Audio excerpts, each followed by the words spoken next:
The Vietnam War, spanning from 1954 to 1975, was a prolonged conflict between the Communist government and North Vietnam and its allies, the Viet Cong against South Vietnam and its principal ally, the United States.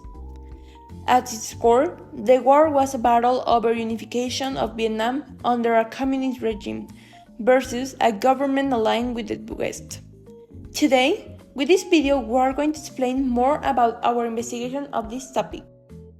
After defeating the French colonial forces in 1954, North Vietnam sought to unify the country under communism. Meanwhile, South Vietnam, supported by the US, aimed to prevent this US involvement, escalated to the military advisors in the 1950s, over 500,000 troops by 1969. The Soviet Union and China supported North Vietnam with weapons and supplies. During this war, many people were involved, but we are going to introduce the most important ones before starting.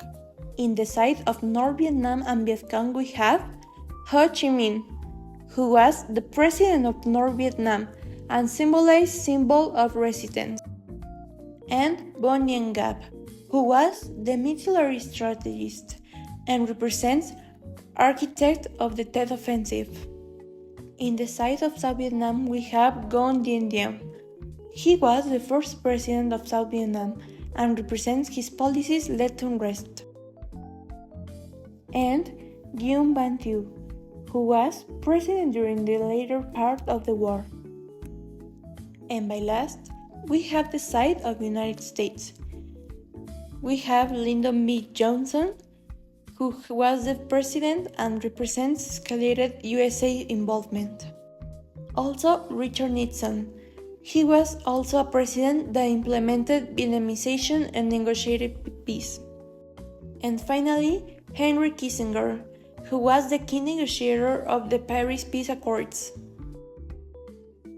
Vietnam was part of French Indochina, facing economic exploitation and cultural suppression under French rule, leading to nationalist resistance.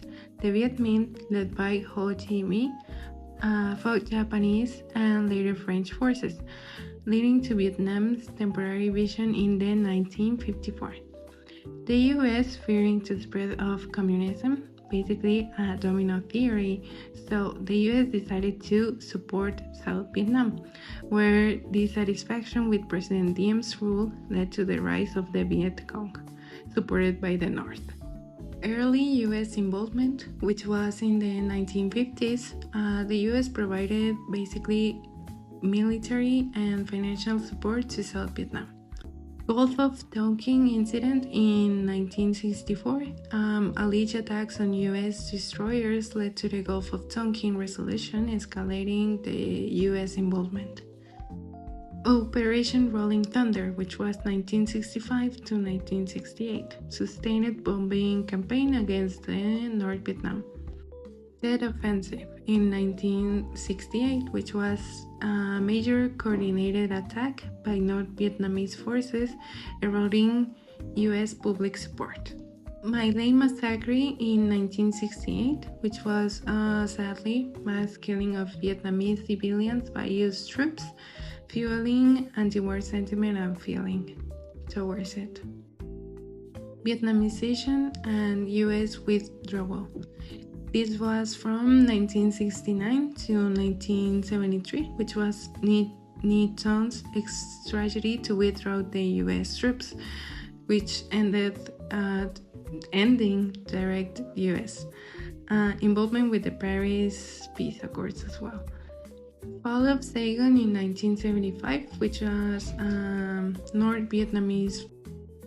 The USA used strategies like search and destroy missions, error campaigns, and used chemical agents like Agent Orange, causing massive civilian casualties and environmental damage.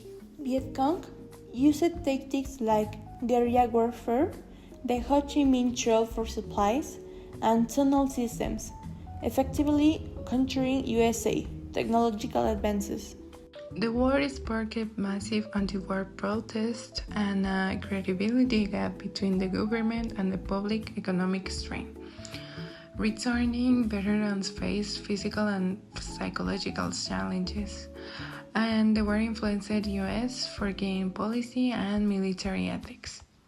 The war affected neighboring Laos and Cambodia, contributing to regional instability. Extensive media coverage of the war's brutality led to global condemnation and revaluation of militarist ethics. Vietnam post-war era was marked by economic challenges, human suffering, and political repression. The Vietnam War legacy includes a unified Vietnam under communist rule and significant human, environmental, and political impacts.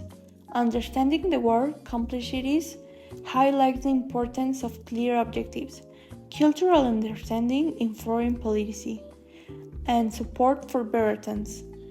The war's lesson reminds us of the cost of conflict and the value of diplomacy.